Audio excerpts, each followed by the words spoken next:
video, we're going to learn to make the shawl that I'm wearing right now. It's the Operetta shawl by SKEINO, and if you would like to get your yarn kit and your pattern, just click the little eye in the upper right-hand corner. That will take you to my website, where I will link to the Operetta page on the SKEINO website, and I will also give you a link to the free pattern. The yarn kit comes with what looks like one hank of yarn, but when you actually pop it open, you have two different yarns. This one's really brightly colored. One is a merino silk and the other is a kid mohair silk. And this pattern really isn't very difficult, but the effect is really cool of these two yarns in alternating rows. So this yarn, of course, hand-painted. SKEINO's yarns are always hand-painted yarns, and the two yarns working together is what really makes this shawl cool. So right now, when I looked this morning, there were 35 different colorways available on their site. SKEINO does sell out of these hand-painted colors, so be sure to click through and take a look and get the one that you want before they're gone. Now, SKEINO is also always really generous with the amount of yarn they give us, and this one's no exception. If we can cut away to a picture of my shawl, the whole thing, you'll see how long it is. I got a lot out of this yarn. Mine measures 46 inches at the center line, and I love it. I love how big and cozy and generous this is. And the yarn, even though it's a big shawl, it's really light as air and really soft against the skin. So you don't have to make a giant shawl. You can stop knitting whenever you like, and SKEINO actually gives you a couple of options in the pattern for a smaller size, and then just using all your yarn for the really big size. If you've watched my SKEINO tutorials in the past, you know how much I love working with this company. They're a young, fresh, international company, socially responsible and doing good things in this world. And they also make these really gorgeous yarns at very reasonable prices. I do love working with them, and you can imagine they're very nice people too. And speaking of very nice people, Bjorn is their designer. He's the one who's designed all of the patterns that we've done tutorials on here at VeryPink. And he's a great guy, and they have a new YouTube channel, and Bjorn's a big part of that YouTube channel. He has short technique videos for techniques specific to his patterns and SKEINO designs. And they also have a couple things going on their YouTube channel. There's Bjorn with his little videos, and he's really fun to watch. And there's, you can see their designs on people. You can, what I'm trying to say, they have women actually wearing their designs in video, and you can get a really good look at what these different designs look like on a body, and it'll help you decide what you want to knit.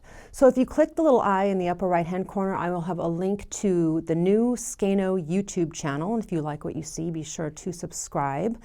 And well, let's get back to this shawl. This is, I'd say, a skill level advanced beginner.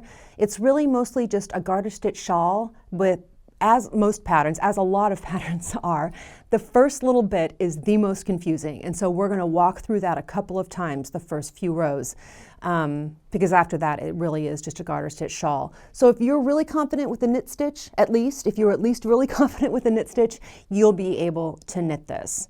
So again, click the little eye in the upper right-hand corner to go to my website, where I'll have links to everything you need to follow along with me in this pattern. And next up, we're going to start knitting.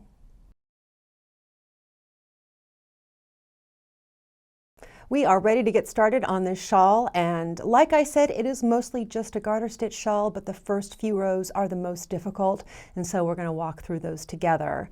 First, well, we're going to get started right away, and well, first, let's go ahead and take a close-up look at my shawl so you can see the fabric.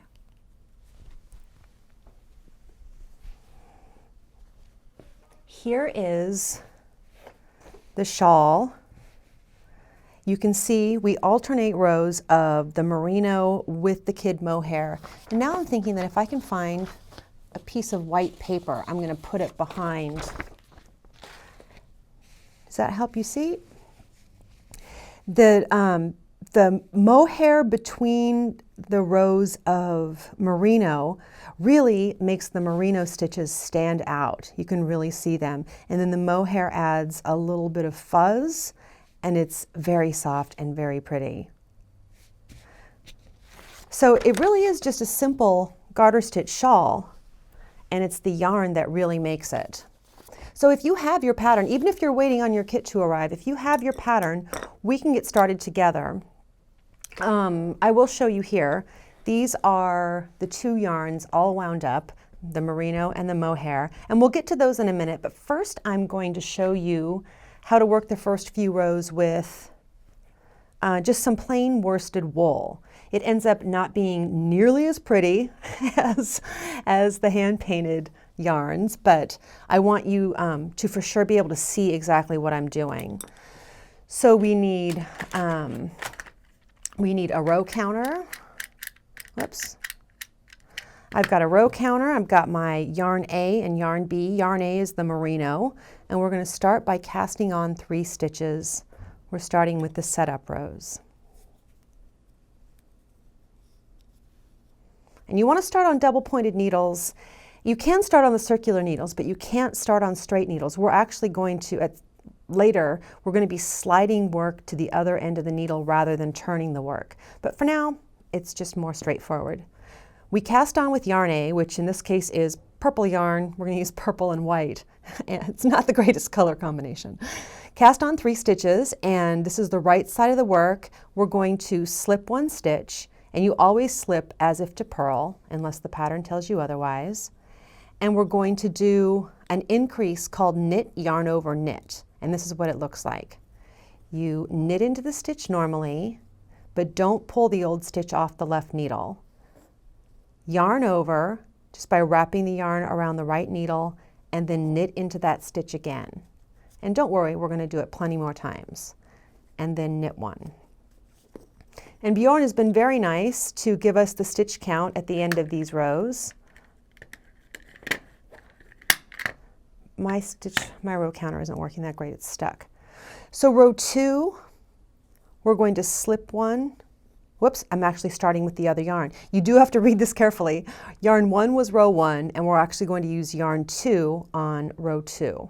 So I'm going to slip 1, I'm going to put my needle in like I'm ready to work the next stitch, and I'm going to grab the other yarn and fold it over, leaving about a 6-inch tail. Just wrap that loop on the back needle and pull it through, and then just knit across the other stitches.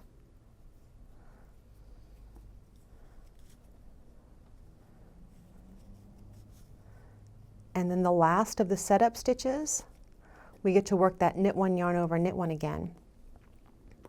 We'll slip the first stitch. We're in yarn 2 again.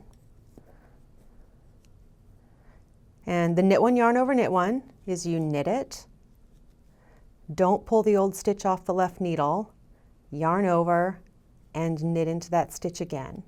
We're going to do that 2 more times.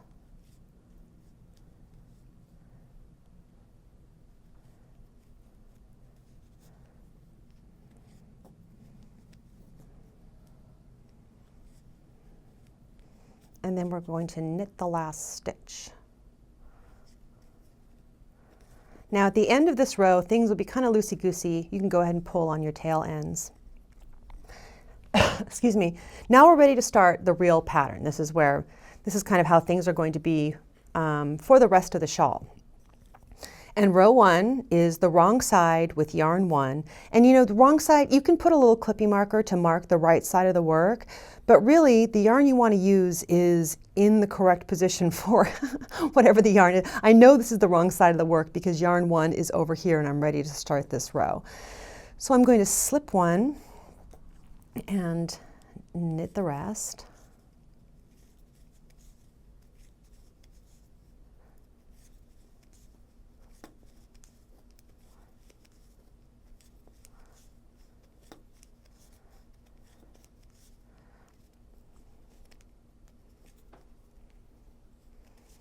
Okay, and this next one is yarn 2. Whoops, I missed a step.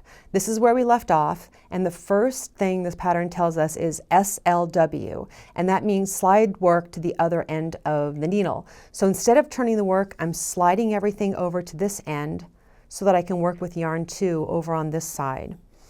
And I'm going to, this is the marker placing round.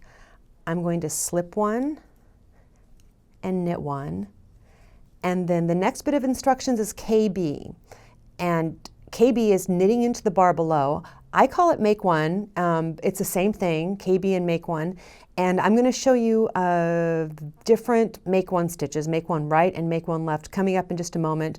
I'm going to go ahead and work make one lefts now. Pull up the bar between the two stitches and knit that stitch through the back loop.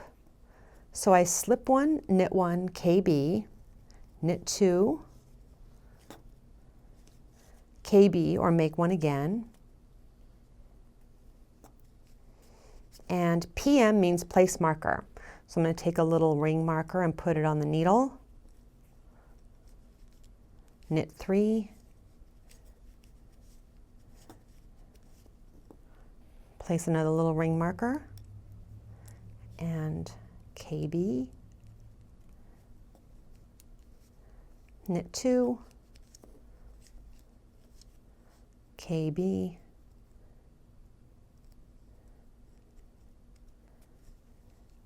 Knit two.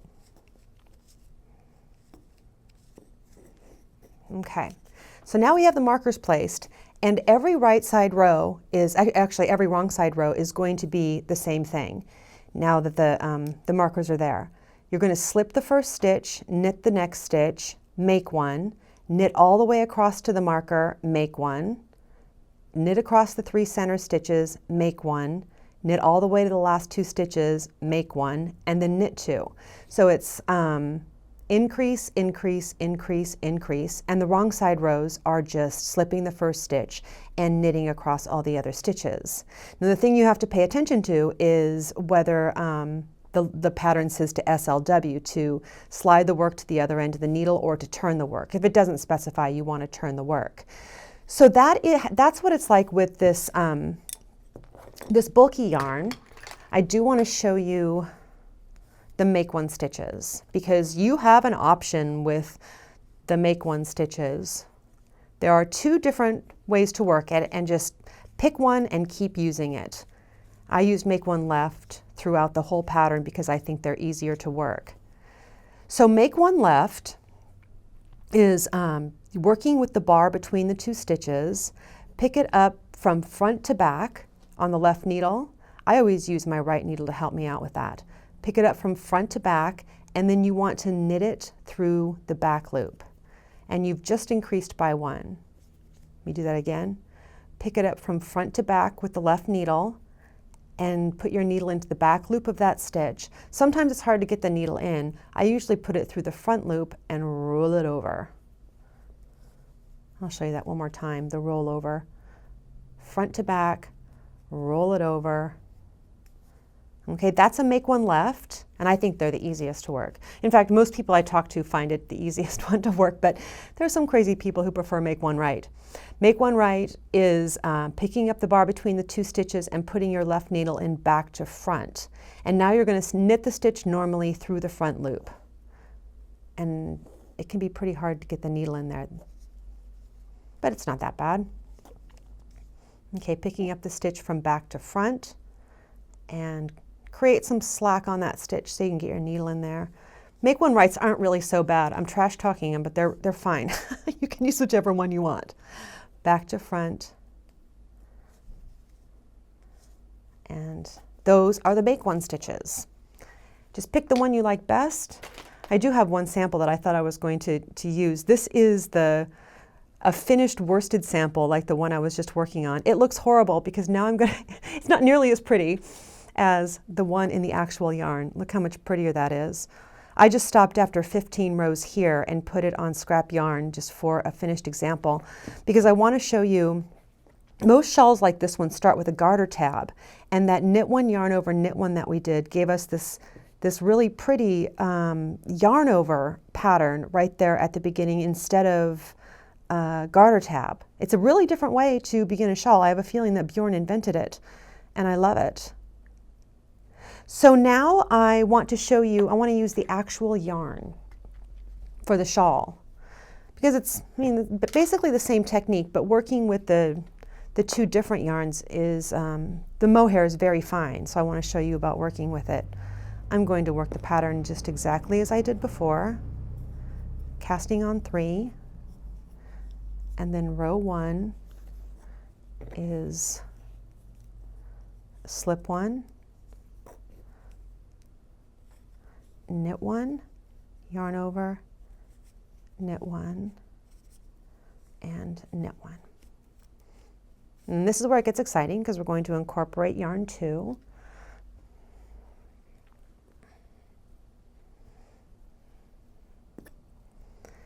And first thing I'm going to do is to slip a stitch, then I put my needle in like I'm ready to work the next stitch. I can't find the end. There we go. Wrap the back needle, and then just knit across the other stitches.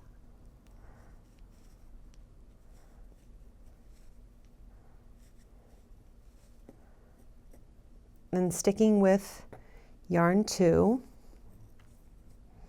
I'm going to slip one, knit one, yarn over, knit one, knit one, yarn over, knit one, knit one, yarn over, knit one, and knit the last stitch. And just like before, everything's pretty loosey-goosey. You can pull on the threads to tighten it up. And now we're back to yarn 1, where I'm going to slip one and knit 10. And that's really it. This is exactly like the other sample that I just worked up. It's just a little different because the mohair yarn is so fine.